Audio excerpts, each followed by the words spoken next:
तेरी अखियां वेख के चन्न शर्माने। Hello everyone, welcome back to my channel once again. So आज हम बात करने वाले हैं विटामिन ई के बारे में। विटामिन ई के बारे में तो आप लोगों को काफ़ी चीज़ें पता होंगी, जैसे उसके फ़ायदे क्या हैं, किस तरीके से आप यूज़ कर सकते हैं उसको।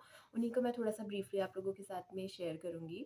जो विटामिन ई है उसकी स्किन के लिए, जो भी स्किन केयर के लिए या फिर ब्यूटी के लिए तो हैं ही फ़ायदे, उसके अलावा वो हमारी पूरी बॉडी, ओवरऑल बॉडी जो है या फिर ओवरऑल जो हेल्थ है उसके लिए भी काफ़ी ज़्यादा इम्पॉर्टेंट है।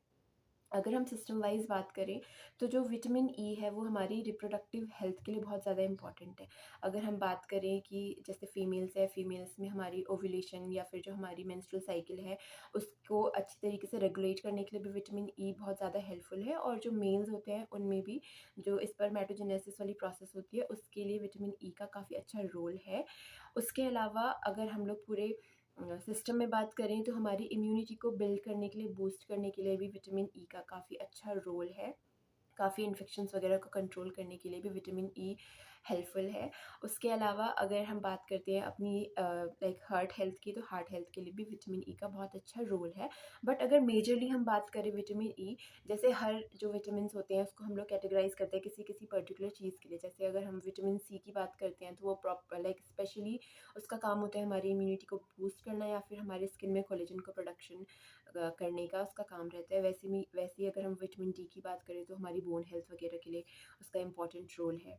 और अगर हम बी की बात करते हैं तो बी का स्किन एंड उसके साथ साथ ही जो हमारी न्यूरोमस्कुलर एक्टिविटीज़ होती हैं उसके लिए काफ़ी अच्छा रोल होता है। उसी तरीके से अगर हम विटामिन ई की बात करें तो विटामिन ई को हम ब्यूटी विटामिन भी बोलते हैं, बिकॉज़ इसका बहुत ज़्यादा बड़ा लाइक 70-80% का जो रोल होता है वो हमारी ब्यूटी या फिर स्किन केयर के ऊपर ही होता है। इसलिए विटामिन ई को अपनी ब्यूटी को एनहांस करने या ब्यूटी को प्रोटेक्ट करने के लिए यूज़ करते हैं। अगर हम ये बोले कि विटामिन ई को हम लोग स्पेशली हमारी स्किन केयर के लिए या फिर ब्यूटी के लिए यूज़ करते हैं, तो उसे किन-किन चीज़ों के लिए यूज़ किया जा सकता है या फिर किया जाता है। सबसे मेन जो है फर्स्ट है, हम लोग यूज़ करते हैं अपनी स्किन की हेल्थ के लिए उसे, अपनी स्किन की ब्यूटी के लिए। तो विटामिन ई जो होता है उसे यूज़ करते हैं हम, हमारी स्किन में बहुत सारे ब्लेमिशेस या फिर पिगमेंटेशन होते हैं, तो उन ब्लेमिशेस या फिर जो स्पॉट्स होते हैं उन स्पॉट्स को लाइट करने के लिए या फिर ख़त्म करने के लिए हम लोग यूज़ करते हैं विटामिन ई को। उसके साथ ही जो सन की यूवी रेज़ की वजह से हमारी स्किन में डैमेज हो जाता है, उस डैमेज को कंट्रोल करने के लिए एंड रिपेयर करने के लिए भी हम लोग विटामिन ई के जो कैप्सूल्स होते हैं उसको यूज़ करते हैं। उसके अलावा जो फ्री रेडिकल्स की वजह से हमारी स्किन में इफ़ेक्ट होने लग जाता है, जैसे फ्री रेडिकल्स की वजह से हमारी स्किन बहुत ज़्यादा डार्क हो जाती है, तो उसके इफ़ेक्ट को भी कम करने के लिए हम लोग विटामिन ई यूज़ करते हैं। और जैसे हम बोलते हैं कि विटामिन सी वगैरह हम लोग यूज़ करते हैं, विटामिन ए रेटिनॉल जो होता है वो, या फिर विटामिन सी हम लोग यूज़ करते हैं अपनी स्किन में कोलेजन को बूस्ट करने के लिए। तो उन सारी चीज़ों के लाइक फंक्शन को बूस्ट करने के लिए भी हम विटामिन ई साथ में यूज़ करते हैं।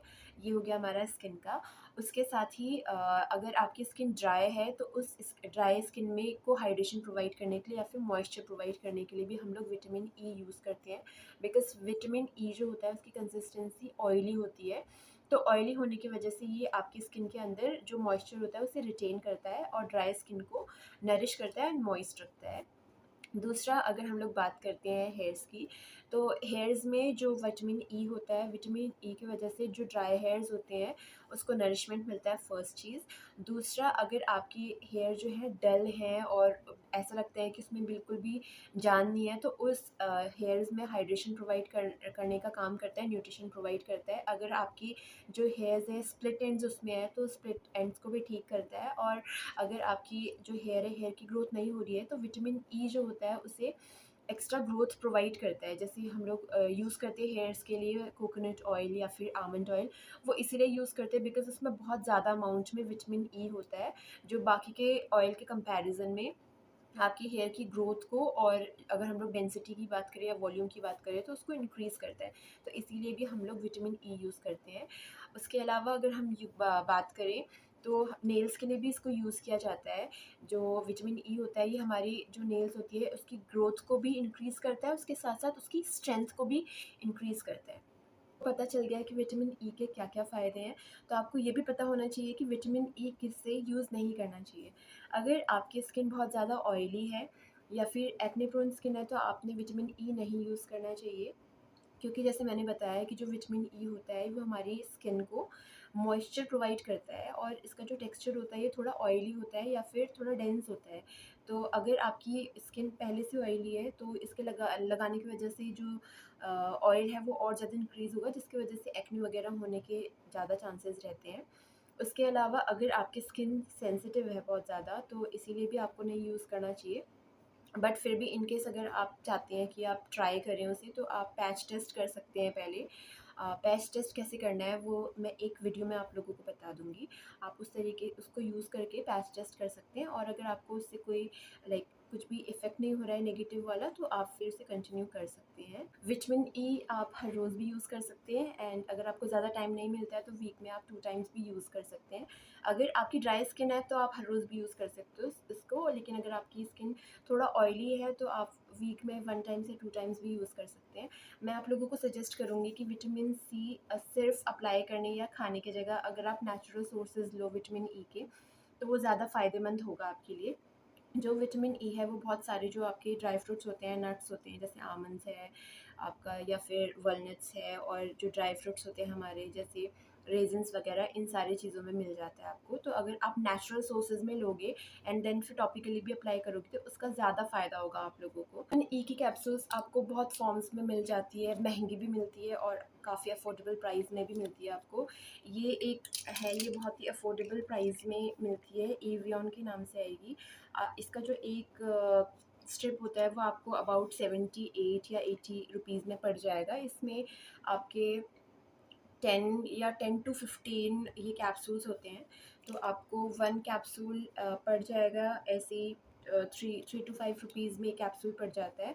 लेकिन इसके अलावा कुछ बहुत महंगे जो विटामिन ई होते हैं वो भी मिलते हैं। आपको ये भी चेक करना पड़ेगा कि आपके लिए अफोर्डेबल कौन सा है, बिकॉज़ कई कैप्सूल्स ऐसे होते हैं जो सिंगल कैप्सूल ही आपका ना 50 रुपीज़ का, 60 रुपीज़ का भी मिलता है, because vitamin E is really very good for skin के लिए और ब्यूटी के लिए। तो कई लोग बहुत ज़्यादा महंगा भी यूज़ करते हैं और लाइक फार्मेसी में काफ़ी महंगा भी मिलता है, लेकिन ये काफ़ी अच्छा अफोर्डेबल है, आपको बहुत ही कम प्राइस में भी मिल जाएगा। एंड फ़ायदे आपका दोनों, आप महंगा वाला यूज़ करोगे उसके भी आपके सेम फ़ायदे हैं एंड इसके भी सेम फ़ायदे। तो लेते हुए आपने ध्यान देना चाहिए कि आप कौन सा विटामिन ई का कैप्सूल ले रहे हो। इसके साथ ही जो विटामिन ई है आपको फेस पे, स्किन पे या हेयर्स पे यूज़ करना है, तो आप किस तरीके से यूज़ कर सकते हो। तो ये कैप्सूल होता है इसका जो कैप्सूल होता है इसकी कवरिंग जो होती है वो जेलेटिन की बनी होती है। मतलब आप इसे ईज़िली लाइक इसका अगर आप टच करोगे ना, इसका टेक्सचर बहुत ही जैसे जैसे रबर होता है उस तरीके से होता है ये। आपने कई बार जैसे जब हमें आई फ्लू होता है ना, तो उस टाइम पे कैप्सूल होता है जिसको हम आइज़ पे यूज़ करते हैं, उस ये बिल्कुल वैसे ही होता है। आप इसके एंड पे जैसे सेफ्टी पिन है उसको उसको यूज़ करके इसे पियर्स कर सकते हो।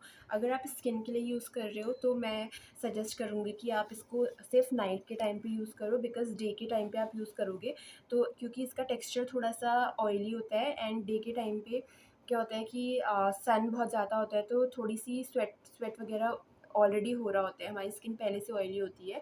और अगर आप इसे फिर लगाने लग जाओगे तो उसकी वजह से दिन के टाइम पे स्वेटिंग भी होगी और बहुत सारा डर्ट वगैरह भी होगा, तो उसकी वजह से पोल्यूशन वगैरह जो भी डर्ट इम्प्योरिटीज़ होती है वो स्किन पे आ जाएंगी। तो बेटर है कि आप रात के टाइम पे जब सो रहे हो, लाइक सोने के आधे घंटे पहले या फिर 1 घंटे पहले आप इसे यूज़ कर सकते हो। कोई भी नाइट क्रीम जो आप यूज़ करते हो उसको उसके साथ इसका सिर्फ 1 या 2 ड्रॉप आप यूज़ कर सकते हो, मिक्स करके लगा सकते हो।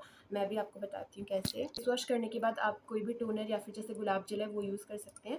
और अगर आप कोई भी सीरम यूज़ कर रहे हैं जैसे विटामिन सी वगैरह या फिर रेटिनॉल कुछ भी, तो आप सीरम यूज़ कर सकते हैं। और अगर नहीं करते हैं कोई सीरम तो कोई प्रॉब्लम नहीं है।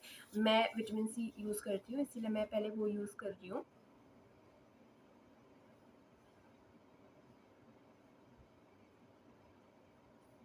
उसके बाद आपने कुछ नहीं करना है, आपने कैप्सूल लेना है और कोई भी सेफ्टी पिन लेना है, सेफ्टी पिन से इसको पियर्स करना है एंड कोई भी नाइट क्रीम यूज़ करनी है। मैं रात के टाइम पे बोरोलिन या फिर बोरोप्लस होता है वो यूज़ करती हूँ विंटर्स के टाइम पे। तो आपने अपनी क्रीम लेनी है और उसके बाद स्किन के लिए, फॉर स्किन बता रही हूँ मैं आपको, सिर्फ इसका 1 या 2 ड्रॉप ही लेना है। पियर्स से थोड़ा एक और बार कर लेना क्योंकि ये बहुत जल्दी बंद हो जाता है। तो आपने 1 या 2 ड्रॉप लेना है इसका, दिख रहा होगा आप लोगों को, ओनली 1 या 2 लेना है स्किन के लिए, क्योंकि ये ऑयली होता है तो ब्रेकआउट होने के चांसेस होते हैं। आपने उसको रब करना है एंड उसके बाद आपने अप्लाई करना है स्किन पे।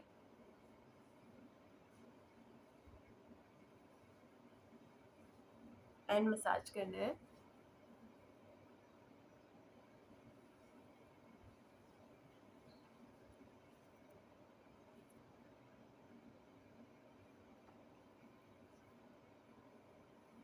हेयर्स की बात करें तो आपने इस कैप्सूल का जितना भी प्रोडक्ट है, एक कैप्सूल का पूरा प्रोडक्ट यूज़ करना है। एक पूरा प्रोडक्ट यूज़ करना है।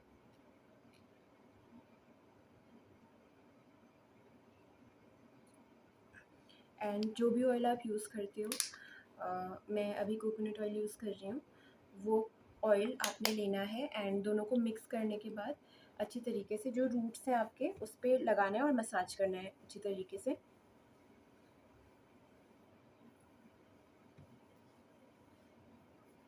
आप अपने रूट्स पे अच्छे से मसाज कर सकते हो, और अगर आपके जो एंड्स हैं हेयर के एंड्स ड्राई हैं या फिर रफ़ है तो आप एंड्स वाले पोर्शन में भी कर सकते हो, बट बेसिकली ज़्यादातर तो रूट्स पर ही करना चाहिए ताकि रूट्स को नरिशमेंट मिले।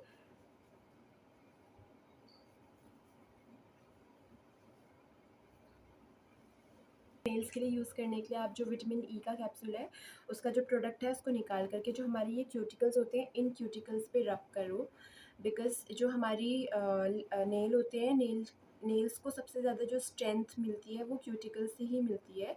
तो जो क्यूटिकल्स होते हैं उनको उन पे लगा करके आपको ऐसे लगा करके इसको हल्का-हल्का सा मसाज करना है, सारे जो आपके क्यूटिकल्स हैं उसमें। ऐसा करने से आपके जो नेल बेड्स हैं वो स्ट्रॉन्ग होंगे और हेल्दी नेल्स आप लोगों को मिलेंगे, और वो ब्रिटल जो हो जाते हैं ना एंड्स, वो नहीं होंगे, और अच्छे से जल्दी जल्दी ग्रोथ होगी इसकी, और जो लेंथ होगी वो लेंथ बढ़ेगी जल्दी से। और विटामिन ई कैप्सूल का जो प्रोडक्ट है उसे आप अपने आई लैशेज़ और अपने आईब्रोज़ पे भी यूज़ कर सकते हो। इसकी वजह से जो हमारी आई लैशेज़ हैं उसकी जो लेंथ होती है और उसकी जो वॉल्यूम होती है उसमें भी काफ़ी ज़्यादा इम्प्रूवमेंट होता है, अगर आप इसे रेगुलर वे में यूज़ करते हो। लाइक ऐसे नहीं कि आप 1 महीने में या फिर 1 हफ़्ते में यूज़ कर रहे हो, 1 दिन में तो कुछ नहीं होगा, बट अगर आप रेगुलर तरीके से यूज़ कर रहे हो कंटिन्यूटी में हमेशा, तो आपकी जो आई लैशेज़ हैं और जो आपकी आईब्रोज़ हैं उसका जो लाइक हेयर की जो वॉल्यूम होती है, जो डेंसिटी होती है, वो इम्प्रूव होती है एंड इंक्रीज़ होती है। ये फ़ायदे होते हैं अगर आप इन तरीके को यूज़ करके विटामिन ई को अपने हेयर स्किन पे यूज़ करेंगे तो आपको बहुत ज़्यादा पॉजिटिव एंड अच्छे रिजल्ट्स मिलेंगे। सो इस वीडियो में बस इतना ही। आई होप ये वीडियो आप लोगों के लिए बहुत हेल्पफुल एंड यूज़फुल रही होगी। अगर आप लोगों को ये वीडियो अच्छी लगती है तो please like my video and subscribe to my channel and share it with your family and friends. आगे बहुत सारी ऐसी और इससे रिलेटेड वीडियोस मैं आप लोगों को के साथ में शेयर करूँगी। उसके लिए आप लोग कनेक्टेड रहिए, stay connected, take care, bye bye.